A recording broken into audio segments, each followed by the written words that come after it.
1986년 4월 25일 저녁 소련 우크라이나의 작은 도시 프리피아티에서는 평범한 하루가 저물어가고 있었습니다.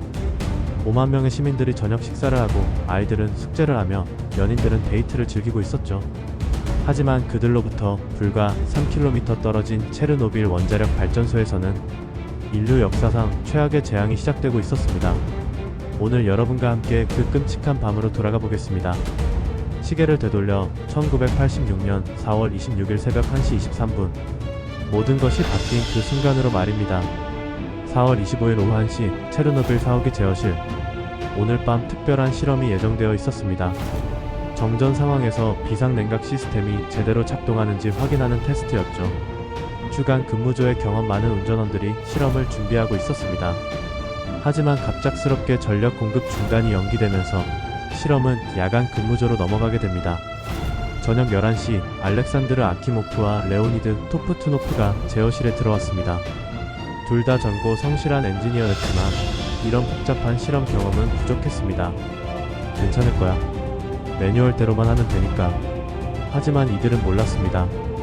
이미 원자로는 불안정한 상태에 빠져 있었고 RBMK 원자로의 치명적인 설계 결함이 그들을 기다리고 있다는 것을.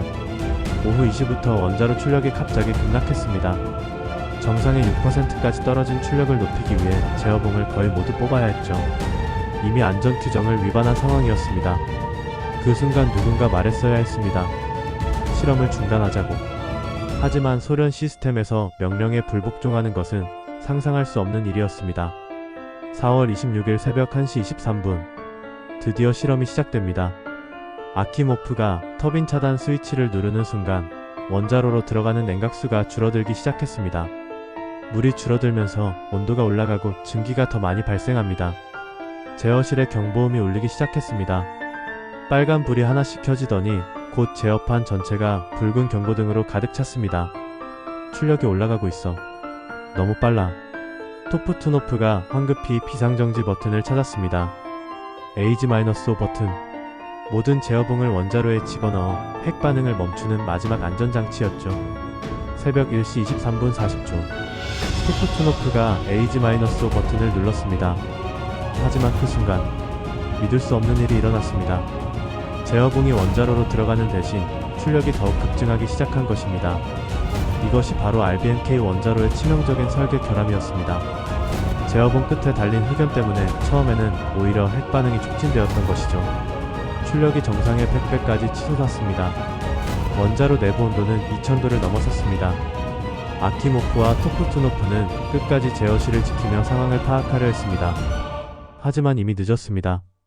새벽 1시 23분 45초. 첫 번째 폭발. 엄청난 증기 폭발이 일어나면서 무게 2000톤에 달하는 원자로 뚜껑이 하늘로 날아갔습니다. 그리고 몇 초 후 두 번째 폭발. 수소가스 폭발로 4호기 건물 전체가 무너졌습니다.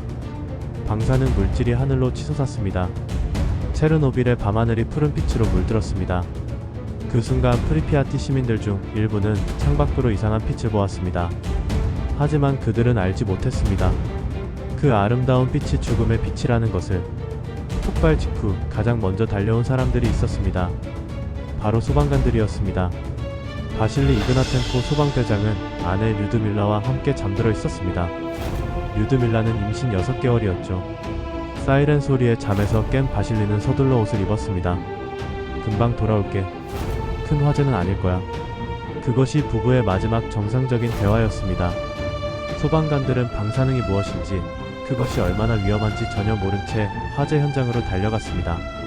그들에게는 화재를 끄는 것이 최우선이었거든요. 지붕 위에 올라간 소방관들은 검은 덩어리들을 발견했습니다. 원자로에서 튕겨나온 흑연 조각들이었죠. 몇몇 소방관들은 그것을 맨손으로 집어 던졌습니다. 몇 시간 후 그들의 손은 3도 화상을 입었습니다.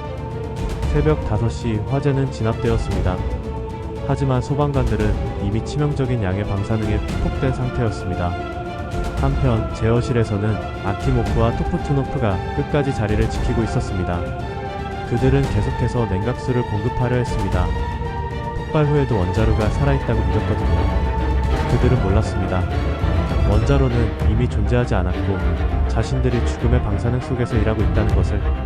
며칠 후 또 다른 영웅들이 등장했습니다. 체르노빌의 3인방이라 불리는 알렉세이 아나넨코, 발레리 베젤로프, 보리스 바라노프였습니다. 원자로 아래 물이 고여 있었는데 뜨거운 핵연료가 물과 만나면 더 큰 폭발이 일어날 수 있었습니다. 누군가 지하로 내려가 밸브를 열어 물을 빼내야 했죠. 우리가 가겠습니다. 세 사람은 손전등을 들고 방사능으로 오염된 지하 수속으로 들어갔습니다. 무릎까지 차는 물속에서 밸브를 찾아 열었습니다. 임무를 완수한 후 모두 무사히 돌아왔습니다. 그리고 소련 정부는 60만 명의 청산 작업자를 투입했습니다. 리퀴데이터라고 불린 이들은 대부분 20대 젊은이들이었습니다. 그들은 방사능 속에서 건물을 청소하고 오염된 흙을 파내고 동물들을 처리했습니다. 당시 소련 정부는 말했습니다. 조국을 위한 일이다. 영웅이 되는 것이다. 하지만 그들 중 상당수는 나중에 암으로 세상을 떠났습니다. 그들은 영웅이었지만 너무 큰 대가를 치렀습니다. 폭발 다음 날인 4월 27일 프리피아티 시민들은 여전히 평범한 일상을 보내고 있었습니다. 아무도 그들에게 진실을 말해주지 않았거든요. 아이들은 운동장에서 뛰어놀고 어른들은 출근 준비를 했습니다. 하지만 공기 중에는 보이지 않는 죽음이 떠돌고 있었습니다. 오후 2시 갑자기 방송이 나왔습니다. 시민 여러분, 체르노빌 원자력 발전소에서 사고가 발생했습니다. 안전을 위해 일시적으로 대피하시기 바랍니다. 3일 후에 돌아올 예정이니 최소한의 짐만 챙기시기 바랍니다. 5만 명의 시민들이 1100대의 버스에 몸을 맡겼습니다. 그들은 정말 3일 후에 돌아올 수 있을 거라고 믿었습니다. 많은 사람들이 문도 잠그지 않았습니다. 하지만 그들은 다시는 고향으로 돌아가지 못했습니다. 프리피아트는 순식간에 유령 도시가 되었습니다. 놀이공원의 관람차는 멈춰섰고 학교의 책상 위에는 아이들의 숙제가 그대로 남아 있었습니다. 30km 반경이 출입금지 구역으로 지정되었습니다. 11만 6천 명의 사람들이 고향을 떠나야 했습니다. 그해 여름 정부는 동물들을 처리하기 시작했습니다.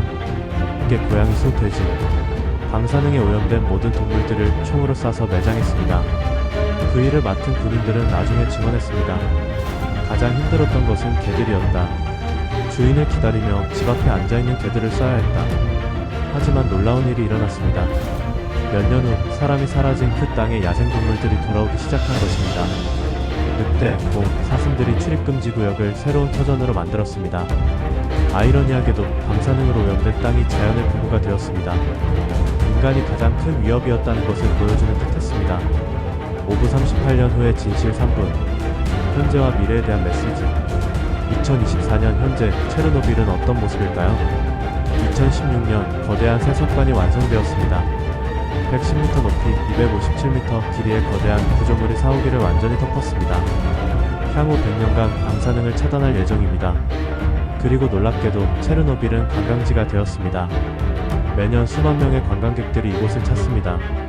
그들은 가이거 카운터를 들고 폐허가 된 프리피아티를 걸어다닙니다. 관광객들은 말합니다. 실제로 아몬이 더 무서웠다. 하지만 잊혀져서는 안 될 역사라고 생각한다. 그렇습니다. 체르노빌은 잊혀져서는 안 될 교훈입니다. 류드밀라 이그나텐코는 남편을 잃은 후 혼자 아이를 키웠습니다. 그녀는 지금도 말합니다. 사람들이 체르노빌을 기억해줬으면 좋겠다. 그래야 이런 일이 다시 일어나지 않는다. 아키모프와 토프투노프는 폭발 후 2주 만에 세상을 떠났습니다. 끝까지 자신들의 실수를 인정하지 않았습니다. 하지만 그들도 시스템의 희생자였습니다. 바실리 이그나텐코를 비롯한 28명의 소방관들은 모스크바 병원에서 생을 마감했습니다. 그들은 마지막까지 영웅이었습니다. 체르노빌 사고로 직접 사망한 사람은 공식적으로 31명입니다.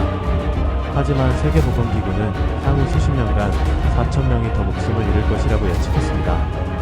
38년이 지난 지금 우리는 무엇을 배웠을까요? 첫째, 기술의 발전만큼이나 안전이 중요하다는 것입니다. 둘째, 진실을 숨기는 것은 더 큰 재앙을 부른다는 것입니다. 셋째, 평범한 사람들의 희생과 용기가 얼마나 소중한지 깨달았습니다. 오늘날 우리는 더 안전한 원자력 기술을 가지고 있습니다. 하지만 체르노빌의 교훈을 잊어서는 안 됩니다. 프리피아티의 놀이공원 관람차는 지금도 그 자리에 서 있습니다. 녹슬고 부서진 채로 말이죠. 그것은 우리에게 묻고 있습니다. 당신들은 정말 안전한가요? 정말 준비되어 있나요? 체르노빌을 기억하는 것, 그것이 우리가 할 수 있는 가장 중요한 일입니다. 그들의 희생이 헛되지 않도록 우리는 더 안전한 세상을 만들어야 합니다.